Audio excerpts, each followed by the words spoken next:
उदयपुर के सायरा थाना क्षेत्र में 23 अक्टूबर को हुए पथराव और रोड जाम के मामले ने अब नया मोड़ ले लिया है।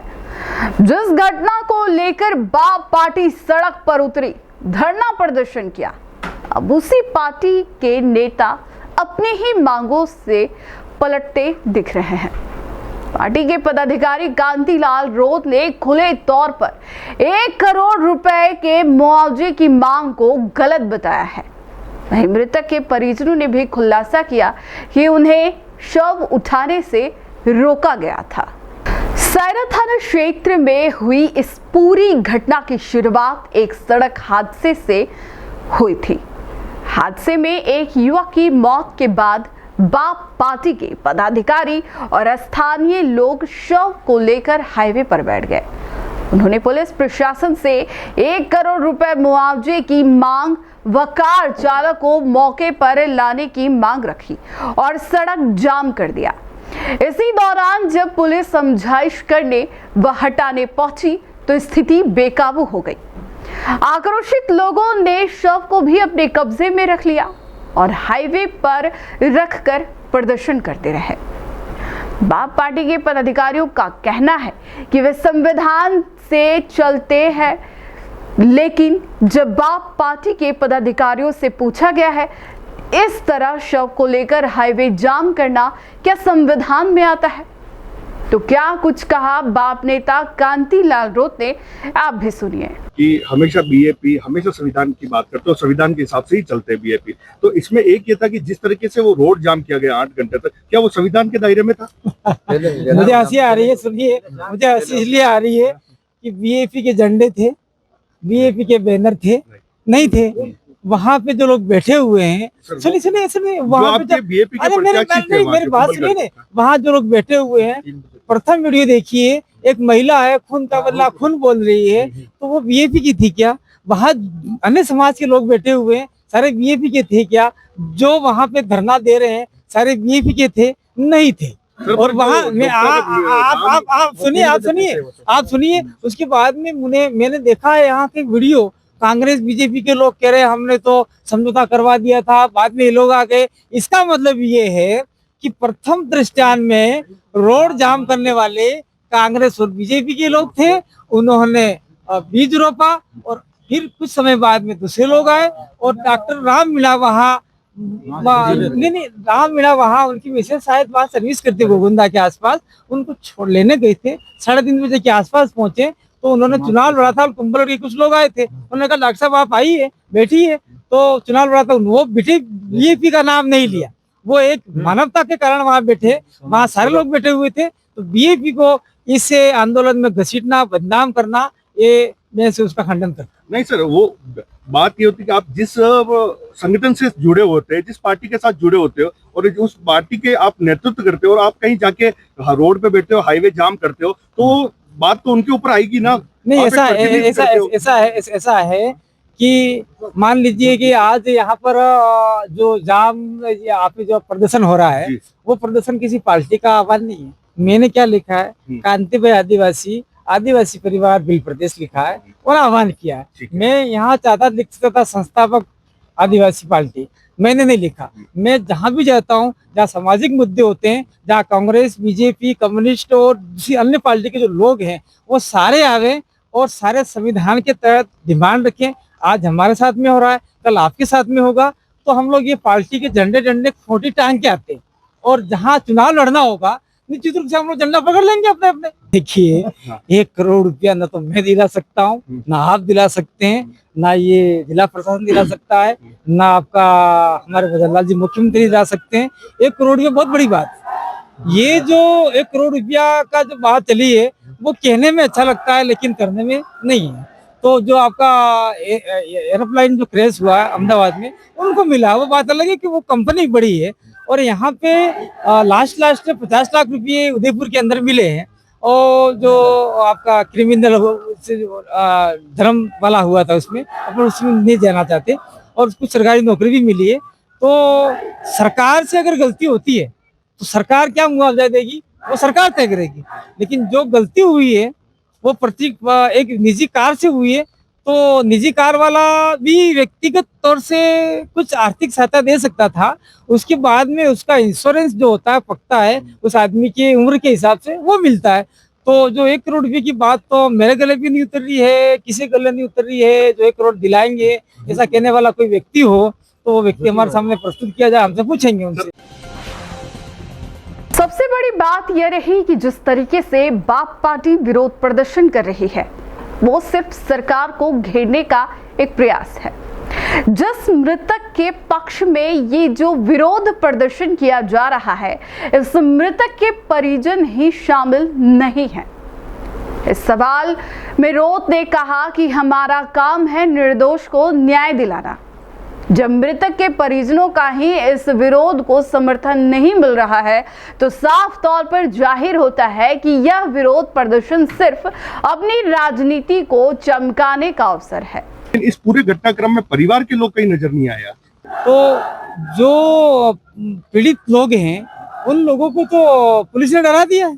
स्थानीय जो थाना है, सायरा थाना ये ना, वो सायरा थाना उन लोग बिठा दिया है। सर, मैं उस परिवार से कल जाके मिल के आया। हाँ। और परिवार किसी तरह के कोई दबाव में नहीं था और उन्होंने बिल्कुल मेरे से बेबाक बात करी और बोला कि हम जब सुबह 9:30 बजे वहाँ पहुंचे तो ऑलरेडी पहले से रोड जाम कर रखा था और हम गए और हम बॉडी लेना चाह रहे थे। मैं आपको वीडियो दिखाऊंगा कि हम बॉडी लेना चाह रहे थे और हम बोला कि हमारा बेटा मर गया, हम लेना चाह रहे हैं और हम जा रहे हैं। तो फिर हमें जाने नहीं दी गई, बॉडी लेने नहीं दी गई और बोला कि तुम बैठो, हम यहाँ से 1 करोड़ रुपए दिलाएंगे और तुम्हें न्याय दिलाएंगे और तुम यहीं रहो। ऐसी बात परिवार आरोप लगा रहा है। सर, आप परिवार से मिले उनसे? नहीं, मैं आज देखिए मैं ये भी 2-3 दिन से बुखार भी था और आज मेरे ही कॉल था यहाँ पर कि आज सांकेतिक धरना देंगे और सांकेतिक रैली देंगे, ज्ञापन देंगे। तो इसीलिए हम लोग परिवार से नहीं मिले और आने वाले समय में हम लोग, क्योंकि अभी हमारा 12 दिन तक तो हमारा रोना धोना चालू रहता है, निश्चित रूप से हमारा एक डेलीगेशन परिवार से मिलेगा और सही सत्यता की जांच करेगा और वो रिपोर्ट और बना के हम लोग यहाँ प्रशासन को और देंगे। मैं परिवार को आपने इनवाइट नहीं किया था, उनको बुलाया नहीं? आज सांकेतिक देखिए, सांकेतिक धरना में आज हमारे ये जिला अध्यक्ष हैं पार्टी के और ये हम दोनों ने और हमारे कुछ लोगों ने तय किया था सांकेतिक धरना देना है। तो आज ये जो आप जनता देख रहे हैं, भीड़ देख रहे हैं, वो बरसात होने की वजह से बहुत कम आई है। वहीं दूसरी ओर मृतक युवक के परिजनों ने इस मामले में बड़ा खुलासा किया है। परिवार ने कहा कि वे शव उठाने के लिए तैयार थे, लेकिन कुछ लोगों ने शव को अपने ही कब्जे में ले लिया। परिजनों ने पुलिस की कार्रवाई को लेकर किसी भी तरह की नाराजगी नहीं जताई। इस बयान ने पूरे घटनाक्रम को नया मोड़ दे दिया है। अब प्रशासन मामले की गहराई से जांच कर रहा है और दोषियों की पहचान में जुटा है। इस मामले में मृतक के परिजनों का क्या कुछ कहना है, आप भी सुनिए। इनको सूचना मिली कि मेरे ये इसका एक्सीडेंट हुआ, तो मैं नहीं जानता था। इनको सूचना मिली कैसे, तो साहब मैं गया वहाँ पर। मेरे को जाते ही दोनों बाप बेटा ने मेरे को बुला के, तू बैठ गाड़ी पे, अपन चल रहे अपना काम से, बिगड़ गया। तो हुआ क्या, मेरे को बोलो। तो जो हुआ जो हो गया। तो साहब वो मेरे को हुआ क्या है, मैं फिर यहाँ से साहब हम गए वहाँ पर जाके देखता हूँ तो क्या पब्लिक वहाँ पर पूरी वो रोड जाम था। गए तो आगे देखता हूँ वो तो लॉस पड़ी थी। और साहब मुझे तो वो फिर वो क्या मेरा तो वो गया बच्चा, तो मुझे तो रोना आएगा और मैं क्या कर सकता हूँ। फिर वहाँ पर मैं भी बैठा, करूँ क्या। तो आगे भीड़ थी, तो वहाँ बैठे बैठे मैं भी क्या करूँ। मेरा प्लान था कभी मैं आया हूँ तो मैं मेरे इस लॉस को मैं इसका पंछी तो चला गया, ये डांसा यहाँ पड़ा है, मैं यहाँ से लेके मैं भाई मेरे घर पे लूँ। तो साहब अब वहाँ पर पुलिस भी थी, मैं गया नहीं, उससे पहले पुलिस भी आ गई थी। तो अब जिधर देखो मेरे को कौन क्या बोलता है, कोई बोलता है क्या बोलता है, उसमें मेरे को साहब किसी को मैं जवाब दे भी नहीं सका। मैं दूँ तो किसको क्या दूँ। तो फिर मैं बोला, मेरे दिमाग से मैं लड़ाया कि मैं इसको घर पे लेके जाऊँ। तो लोग भाई कहाँ के थे, तो बोलते हैं नहीं घर पे नहीं जाने का, इसको गोकुंदे पहुँचाना। भाई गोकुंदे पहुँचाना तो गोकुंदे पहुँचाओ, जहाँ जाना वहाँ जाओ और यहाँ से उठाओ रोड पे से। मुझे सहन नहीं हो रहा, जहाँ ले जाना। हाँ बस रोड पे मतलब वहाँ उसका प्राण भी निकल गया था। पब्लिक थी वहां पर, तो एक्सीडेंट करके गया। तब तक मैं आगे गया था, तो मेरा वहां पर एक लड़का मेरा जो है छोटा वाला, वो आ गया था, वही कारखाने गया था। तो वो वापस वहाँ किसी ने फोन किया, तो वो वहां पर ये लेके बैठा था, और पब्लिक तो दूसरी और इकट्ठी थी। तो फिर यहाँ से आगे हमारा पूरा परिवार, हम लोग यहाँ से गए थे। फिर बाद में जाने के बाद में हम सब वहाँ पर परिवार वाले सब उनके पास में बैठे थे सर। तो फिर वहाँ पुलिस ही थी मौजूद। मैं गया उससे पहले मेरा लड़का और एक भाई का लड़का, ये दोनों भाई वहाँ पहुँच गए पहले। जैसे वो जब इनको सूचना मिलती वो लोग वहाँ आ गए, मैं तो यहाँ से लेट गया था। तो पब्लिक भी थी, मेरा ये छोटा वाला लड़का और एक मेरे भाई का लड़का, ये दोनों उनके पास बैठे थे। मैं भी गया, उनमें जाके सब सर वहाँ बैठे थे। तो फिर वो कोई लोग कहते हैं कि इसको ये इधर लो इधर। मैं वो प्लान कर रहा जो मेरे दिल में, मैं मेरी बॉडी को लेकर मैं घर पे जाऊँ। भाई मेरे को कुछ नहीं करना है, ये आगे पीछे फालतू की बातें, गुमराह ये नहीं हो रहा। सब ये करेंगे, इसका कुछ नतीजा करते हैं। मतलब कहते हैं कि भाई तुम्हारा लड़का नहीं गया ना, हमारा भी गया ना, कोई क्या बोलता है। अब साहब कौन करते थे, हम तो परिवार वाले सब उनके पास में बैठे हैं। तो कोई कहता है कि तुम उधर मत जाना, इधर मत जाना, और हम सब इनकी व्यवस्था करवा रहे हैं, इसका कलम पास करवाएंगे, ये करेंगे। अब बोल रहा कौन है सर, वो तो मैं किसी को नहीं पहचान सकता हूँ कि ये कौन बोल रहा है, कौन है। कोई कहता है कि वो आ रहा है, कोई कहता है वो आ रहा है। और पुलिस भी वहाँ मौजूद थे। तो सब हमारे गांव वाले भी आए थे वहाँ पर, गांव वाले, हमारे यहाँ के गांव वाले, बरवाड़ा गांव वाले, सब लोग सहयोग के लिए सब खड़े थे, सब वहाँ पर थे। ये जो माहौल खराब किया है, सब आपके यहाँ के लोग नहीं थे?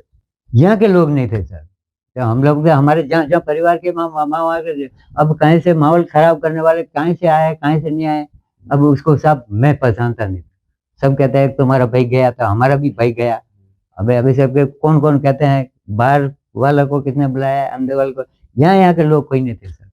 देखो पुलिस हर समय सहायता के लिए रहती है, मगर वो वहाँ पे क्या गई, ये माहौल बिगाड़ दिया। हम गए जब तक तो वहाँ पे माहौल बिगड़ चुका था। पुलिस तो हमारा सहयोग के लिए सर, हमारे को तो वहां से उठने भी नहीं है कि बैठो जो करेगा जो हम करेंगे। वहां को उठने भी नहीं दिए, हम तो लाश के पास में बैठे थे, हमारे को कुछ मालूम भी नहीं था किधर क्या। हमारा तो एक भाई गया एक साथ, तो वहां से हिलने का तो क्या कौन क्या कर रहा है जो तो हमारे को कुछ मालूम भी नहीं पड़ा। नहीं पत्थरबाजी ने रोड जाम करके क्यों रखा, वहां पे वो हो रहा है। सुबह 9-10 बजे के बाद रात शाम को 4 बज गई और रास्ता जाम था। तो उसके बाद पुलिस ने आपको ये बोला कि भाई रास्ता खोल दो, बार बार आपसे समझाइश कर रही थी कि रास्ता खोल दो, जबकि आप तो कुछ नहीं, वो दूसरे लोगों ने हाईजेक कर रखा था। हाँ जी, वही लोग अपने नारे लगा रहे हैं, क्लेम दिलाएंगे, यही बात कर रहे थे आप। क्या नहीं, हमारे का तो दिमाग ही काम नहीं कर रहा था कि भाई गया, हमारा बस गया, भाई सारा छूट गया। हम तो उसको रो रहे थे वहां पे सर। कि किसी तरह का पुलिस ने आपको जोर जबरदस्ती की, आपको डंडे मारे हो या इस तरह का कोई किया पुलिस ने? हमारे को तो कभी नहीं मारा, क्यों हमने ऐसा किया ही नहीं तो क्यों मारेगा ना। वहां भी हमारे को पुलिस ने कुछ बोला भी नहीं, हम तो डेड बॉडी के पास में खड़े थे। फिर वो क्यों डेड बॉडी को ज्यादा टाइम हो गया, वो तो लेके जाना ही था हमारे को भी। ठीक है चलो। यही नहीं, अब इस पूरे मामले में बाप पार्टी खुद विरोधाभास में फंसती नजर आ रही है। सोमवार को बाप पार्टी के कार्यकर्ता जिला कलेक्ट्रेट पहुंचे और गिरफ्तार लोगों की रिहाई की मांग की, लेकिन इसी दौरान पार्टी के वरिष्ठ पदाधिकारी कांतिलाल रोत ने मीडिया के सामने कहा कि 1 करोड़ रुपए की मांग गलत थी। रोत ने कहा कि 1 करोड़ रुपए मांग किसी तरह जायज नहीं है, ना तो वो खुद 1 करोड़ का मुआवजा दिला सकते हैं और ना ही कोई और दे सकते हैं। कांतिलाल के इस विरोधाभासी बयान से वह खुद सवालों के घेरे में घिर चुके हैं। सायरा पथराव मामले में अब राजनीति और सच्चाई दोनों आमने सामने हैं। जहां एक और बाप पार्टी अपने ही बयानों से पलट रही है, वहीं मृतक परिवार ने सब कुछ साफ कर दिया है। सवाल अब यही है कि क्या यह विरोध सिर्फ राजनीति के लिए था या सचमुच न्याय की लड़ाई।